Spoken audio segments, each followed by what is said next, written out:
let's move on to the subject matter today, which is what? It's the wave function. Okay. Now, I need to give a little preamble here, a little introduction, right? And it's that, if you look at mathematical physics today, it's in bad shape. It's in bad shape because, people have reached a point where they can't answer any questions. None.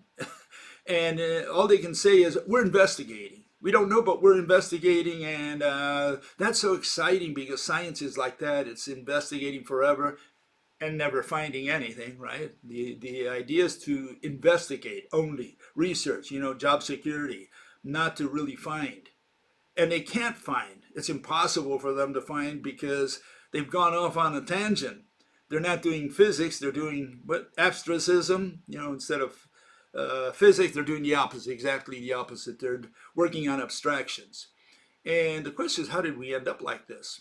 Well, it started with some of the people like Galileo. Okay, Galileo had in his book, he wrote the following. He says, philosophy, meaning natural philosophy, right? That's what they called science in those days, is written in the great book whichever is before our eyes. I mean, the universe. But we cannot understand it if we do not first learn what the language and grasp the symbols in which it is written, which is the book is written in mathematical language. Okay? And then he goes on saying, mathematics is the language in which God has written the universe. And believe me, if I were again beginning my studies, I should follow the advice of Plato and start with mathematics. And, he came at the heels of people who were doing experiments like Gilbert and Stevens and Moletti, people who had already done the experiments that today we attribute to him. Throwing two weights and discovering two different weights and discovering that the lighter one does, or the heavier one doesn't reach the floor before the lighter one. Okay, and that was done by Stevens already in the 16th century, not 17th, which is where he wrote his book. Galileo wrote his book. It already happened in the 16th century. Moletti talked about it in the 16th century when Galileo was still wearing, shorts, running the streets as a boy. So, they already had the idea of experiments, and then they started putting math behind that. And today we have math and experiments, and that's more or less the notion that the mathematicians have today, who call themselves mathematical physicists. They're not physicists, they're just mathematicians with irrational explanations for anything that's invisible and intangible. Okay? And so one fellow kind of summarizes my way of thinking here. He's pretty close to how I think. And he says the following: like I told you before, Bill, physics is math ever since it's been divorced from natural philosophy. Physics is not going to give you the answers you're looking for because it doesn't give a damn. Its sole purpose is to exploit and reproduce natural phenomena for technological purposes, for its ultimate goal of making money and win Nobel Prizes. Everything they do must have a practical application. Okay? Experiments, right? Or nobody cares. Green, Tyson, Cox, Carroll, Kaku haven't done physics in decades. Like you said, they're clowns. Yeah, these people are more than they're clowns in the sense that they're in the entertainment business. They're not into physics or science. And here you have an example. Everybody knows Tyson there, and he puts out a quote, and just about everybody on earth quoted him. Repeated his quote: "The universe is under no obligation to make sense to you." I mean, you'll find hundreds of these. And, they listen to this guy, and what is he saying? He's saying, look, we don't understand the universe. That's essentially what he's saying. He's just twisted around and says, hey, Father Universe doesn't have to speak the same language you do. That's a way of twisting the ignorance that he's confessing there. Okay? And so you look up Tyson, you look at what he does today, and he's in an entertainment business. You would think he's a physicist, and he talks about, do we have free will? He's he's in subject matter that you would say, what does is he an expert on free will or on religion or any of that? Why is he talking about free will when he should maybe be talking about physics? Or how does a magnet attract another, or stuff of that nature, or even cosmic stuff. And the question here is the following. These people will tell you that when you say, look, how does a magnet attract another? And they say, well, that's not a question of physics, it's a question of philosophy.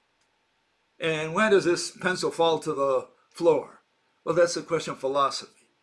The mechanisms, they say, the explanations, the whys, the causes, those are regarded as philosophy. But this fellow then goes in there and talks about what? Free will? That's not philosophy? I mean, you would think that, what's that got to do with physics? Okay, so if that's part of physics, if that's part of what he can talk about, why doesn't he talk a little bit more about mechanisms, But no, they dismiss that as philosophy. Okay, and here's one guy that says it's straightforward to you, so that if you have any doubts, he'll tell you exactly how much all these people know. His name is Sean Carroll, and he was interviewed, and this is what he has to say after a while, right? He says, we just don't know. That's the best answer they can give you. And just in case you're ready for another question, he says, hey, so that is not a good question to ask. These are the exact words that come out of his mouth. Say they don't know, and they don't want to answer certain questions, especially related to explanations, to mechanisms, to whys, to causes. They don't answer those questions. So the question is, what do they know? And they have this duality, or they cover both bases. On the one hand, they say, we don't know anything. Don't ask us because we're still researching and we don't know that question. Don't ask that other question, blah, blah, blah. And on the other hand, they say, oh, we know everything. We've proven everything. We've proven quantum mechanics. We've proven general relativity, string theory, and who knows what else. They've proven everything. They've proven Big Bang. You can't even contest that. They've proven, black holes, dark matter, dark energy. All's been proven. It's already settled. And when you ask them, how does this work? They say, we don't know. Don't ask us. We're still investigating. So we have a contradiction, because on the one hand, they say they know everything. On the other, they say they know nothing. Okay, and this is where the problem is. And the question is, do they know anything? Okay, this is what... So yeah, this is what I said the other day. The circus is in town. All these people are clowns. They're stand-up comedians, vaudeville comedians. Why? Because they're in the entertainment business. They don't know anything about physics. They cannot tell you anything about physics. And they get millions of hits in all their videos, and they're very popular. I'm sure they get a lot of money for what they do. They're called to give talks, etc. And what do they talk about? All they can tell you is that they don't know. And so why did you pay, $50 to go see them just for the celebrity issue?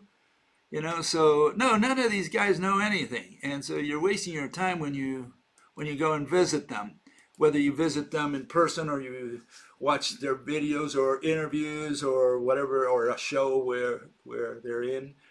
These people don't know anything, especially they don't know anything about science. But a lot of people have this idea that, they're getting their shot of science for the week. Oh, I'm going to listen to Brian Greene or Brian Cox or, Tyson or who knows. And they think they're getting their shot of science. They sign them. They follow these guys. And it turns out all they're given is nonsense. These people cannot talk to the public about math. They cannot go in there and begin talking about equations, because people will just leave. So they have to kind of translate the equations to what people might understand. But when they translate, they only translate nonsense, which is the only part that they can talk about on TV or in movies or wherever, in interviews. They can only talk about the physical interpretation, okay, of their equation. because, otherwise people will be turned off. They don't understand all those equations. So they give you the most irrational thing they can give you. They ask them, well, that doesn't make sense. Yeah, we don't understand it either. So what have you learned listening to those people? It's like you grow dumber by the second and for every word that comes out of their mouth. And so, yeah, we have some people who are questioning some of these things, and they say the following says, looks like we are at the end of physics. And another fellow says there, he says, the next few years may tell us whether we'll be facing questions that we cannot answer. Everybody is more or less, or not everybody, but a lot of people are coming to their sense and say, hey, there's something wrong. Is it the end of physics? And the answer is, no, it's not the end of physics, okay? Let's get that right. It's the end of mathematical physics, okay? Mathematical physics is not physics. It's the end of mathematical physics because with all the equations, all the experiments, all the measurements that they have done, at least in the last 100 years, if not the last 400 years, since the so-called scientific revolution, we made no progress. These people don't know what electricity is. They say it's a flow of beads, but what are they using? The planetary model of the atom, which they deny. They say, well, that's not the Bohr's model is not true.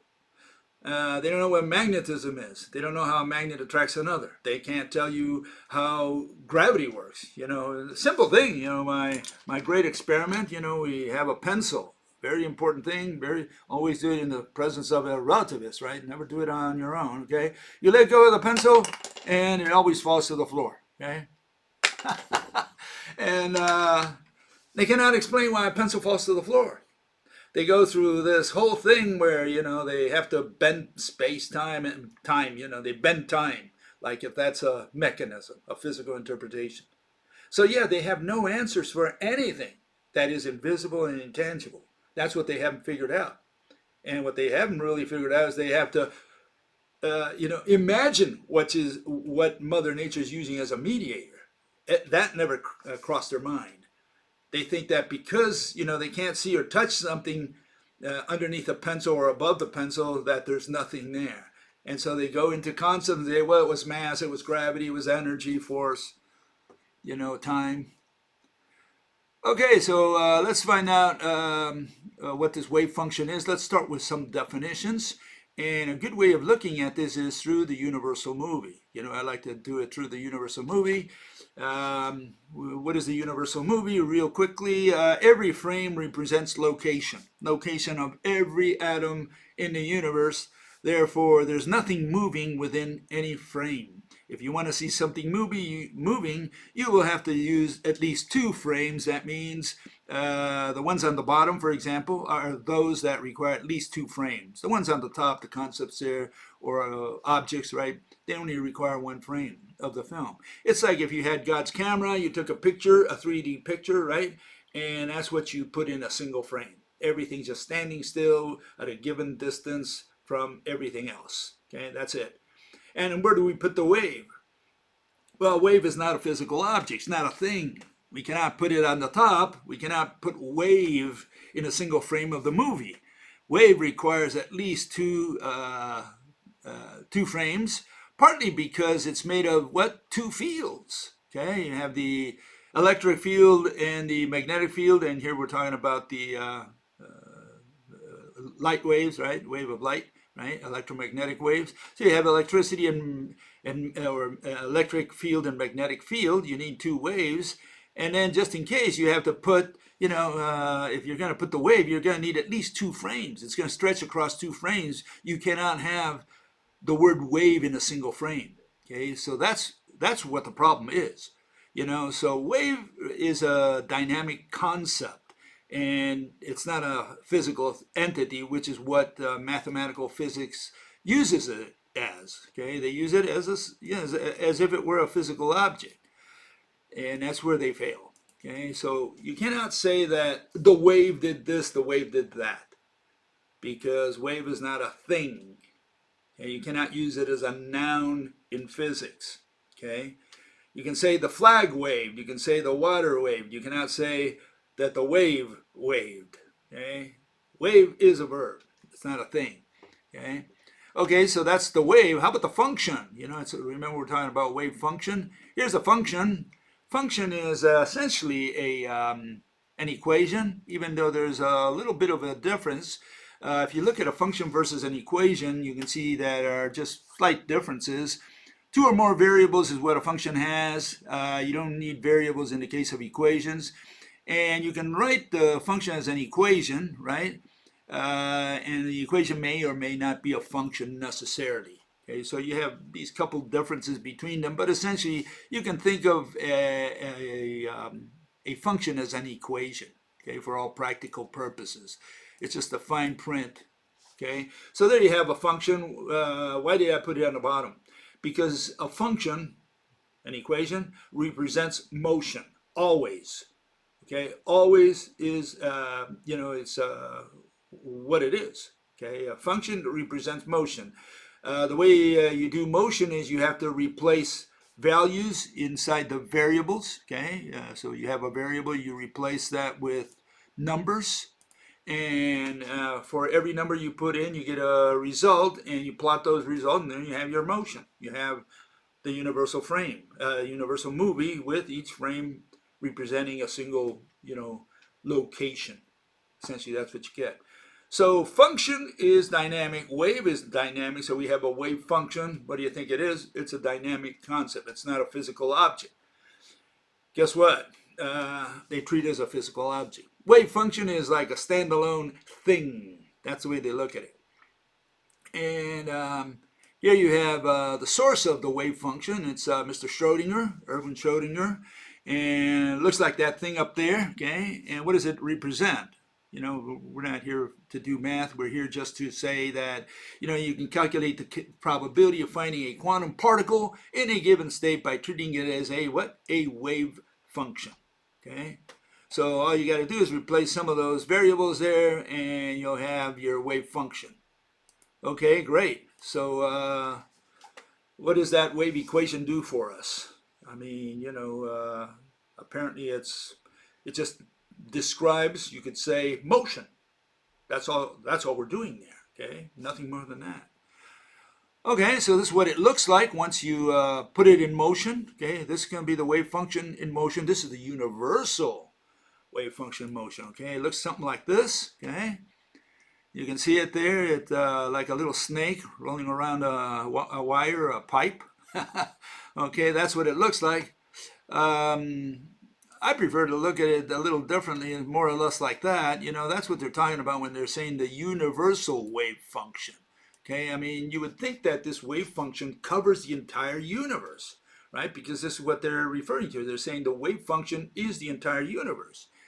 In fact, here you have one fellow who put them together. His name is Roger Penrose. And he made the wave packet. He puts that in his book. He illustrates it like that, like you see it there. And I guess it comes from the wave and the packet. They put them together. And that's more or less what Schrodinger worked with to get his notion of the wave equation, or the universal wave function. Okay. In those days, I think they just applied it to the particles, to a given particle, but today they have extrapolated to the whole universe. And here you have one guy who vouches for that. Okay, he'll tell it to you in his own words. Okay, here's Sean Carroll. He says the universe is a quantum mechanical wave function, and that is all that exists. He was interviewed by Closer to Truth fellow. Okay, the same quantum thing can be sliced in different ways to give different objects, tables and chairs and peoples and planets. Okay, so we have a single wave function, a universal wave function. You slice it in different ways to give it all these objects that we can see and touch on every, here on Earth. Okay, great. So the interviewer asked, what does that literally mean? Yeah, I mean, what have you said? A quantum waveform of the universe? Is it one big thing that describes everything, or is it one big thing that has little quantum waveforms that comes out of it? In other words, is it chopped into pieces, or is it a single thing made of a single piece or whatever? Can you chop this thing into pieces? And the answer is, it's both. That's the kind of answers a mathematical physicist would give you, right? It's both. It's both at once. That's the miracle of applying quantum mechanics. He even, comes on top. He says, hey, that's a miracle of quantum mechanics, One of the things that makes it difficult to understand, there aren't separate quantum wave functions for different parts of the universe. In quantum mechanics, there is not a wave function of the baseball and a wave function of the bat. There's a wave function for the baseball plus bat system. In fact, there is one wave function for the entire universe all at once. So how does he, reconcile this with tables, chairs, peoples, and planet? I mean, here you have a little bit of a problem because he says there's a single wave function, and then he says that you can break it up into little pieces. So which is it, A or B?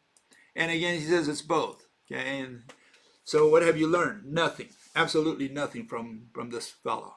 And here you see, he continues, he says, what really is happening is this abstract mathematical thing, the wave function. Yeah, it's a happening of this thing, he calls it, but it's a mathematical thing. It's an abstract mathematical thing, the wave function. Okay, what is he talking about? And he says, we even have a name for where the wave function lives. So not only do we have a thing, but it lives somewhere. It lives in a space called Hilbert space. Hilbert space is just an enormous space of possible wave functions. Oh man, we're learning so much from this guy. Okay, it says a wave function just evolves in Hilbert space. That's all there is. This wave function evolving in time. There's no extra explanatory level. So don't expect a physical interpretation beyond that. He's told you everything he knows. Okay, and when we talk about reasons and causes and explanations, which is what physics wants to know, laymen also want to know that, these are ancient words that we repurpose. Maybe they just don't apply in modern quantum mechanics. Yeah, they don't apply because not a single person in quantum mechanics can explain causes. Reasons don't belong to physics, but causes. Mechanisms. That's what they cannot explain. And so why? Because they've never figured out the invisible stuff that Mother Nature uses as mediators. That's the problem. They've always used particles, and they converted the particle into a number, so we don't even have particles anymore. Corpuscles, classical corpuscles. They illustrate a little dot, a corpuscle, but when you put them against the wall, they say, oh, but we don't mean that. What you're looking at is a bundle of energy. And what is energy? A number. With a unit, right? Okay, well, he should have paid attention to another fellow known as Richard Feynman. And if he would have listened to Richard Feynman, he wouldn't be saying nonsense today. Here's Richard. He says, you think I'm going to explain it to you so you can understand it? He was talking to students. No, you're not going to be able to understand it. You see, my physics students don't understand it either.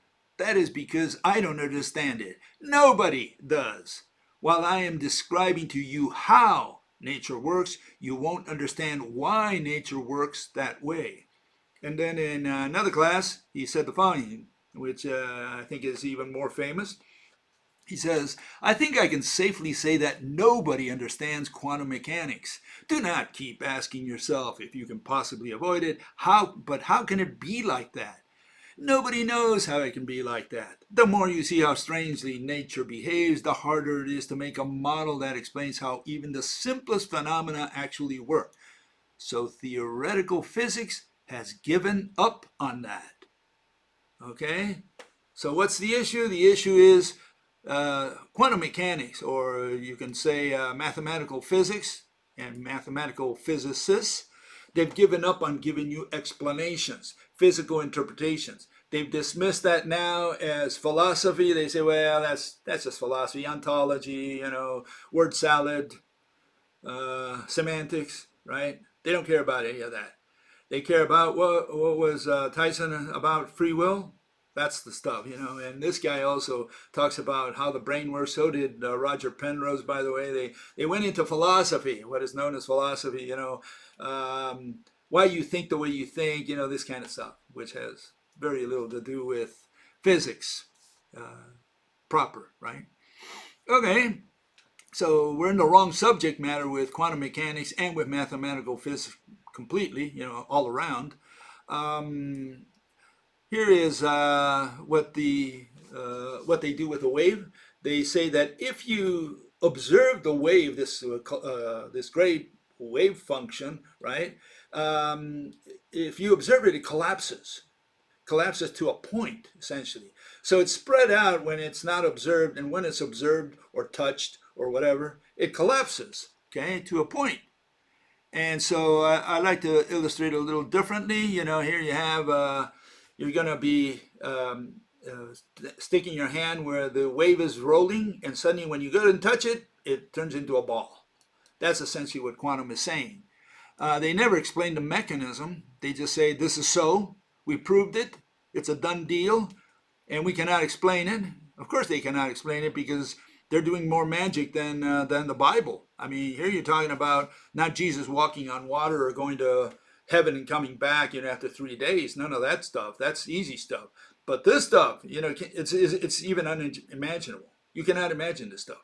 They're saying that here you have a wave, which is vectors, right? Moving vectors, which is already irrational. And as soon as you touch those vectors, it turns into a ball. And the ball is not a ball because it's a quantum number, it's a value. So all they did was transform, vectors into a single value. What does that mean? What does that have to do with physics? That's the question. It has nothing to do with physics. Certainly nobody cares about that stuff. People want to know why a pencil falls to the floor, how a magnet attracts another, what is electricity, how does the atom really work, what does it look like? Okay, that's what the people want to know. Okay, so here's the universal wave function, and this is what happens when it collapses. Here, you'll see it in a second. Here's the wave function, universal one, right? And suddenly, it goes in there and kaboom, collapses to a point. So that's what we have. And so the question is whether, this is more or less what we saw the other day with the two black holes rolling around each other. It's moving all those waves that they claim they were able to sense, detect. And the question is that the wave function that they're moving there? Are those ripples along the wave function? Is that the material that is waving, the wave function? So we have a big problem because we've reached, after 100 years of quantum mechanics and relativity, fewer 50 years maybe or less than string theory, right? What do they know? What do these people know? What are they talking about? They're talking about wave functions. That the universe, the entire universe, is no longer space and stars, and planets and that kind of stuff. No, it's a wave function. And there are localized, I guess, wave functions that turn into planets, stars, and whatever. And these people say, well, that's just an interpretation because it's really a single wave function for the whole universe. Then they tell you the wave function can collapse if you observe or touch it, right? See or touch, right? And so here's the universal wave function. It's a single wave function. I hope it doesn't collapse every time I move. I touch something, I see something, the entire universe collapses. The wave function of the whole universe collapses. What sense does any of that make anymore? I mean, these people were completely out of it. That's why they had to get into what? In the end, into the entertainment business. That's why they had to be clowns, because they're interested in making money, saying, look, I studied 10 years math at the university. I want to make money off of this. And they can't make money explaining how the universe works, so they don't do science or physics. What they do is they say, let me tell you what we understand. And we don't understand anything, but this is what we understand and that we have proven. And they talk about black holes, dark matter, Big Bang, all that stuff, particle being at two places at once, all the good stuff, entanglement, this particle affects that one by magic, instantaneously, all that good stuff. And then they tell you all this stuff and you say, but all that is irrational. Yeah, we don't understand it either, but we've proven it. That's important. We've proven it.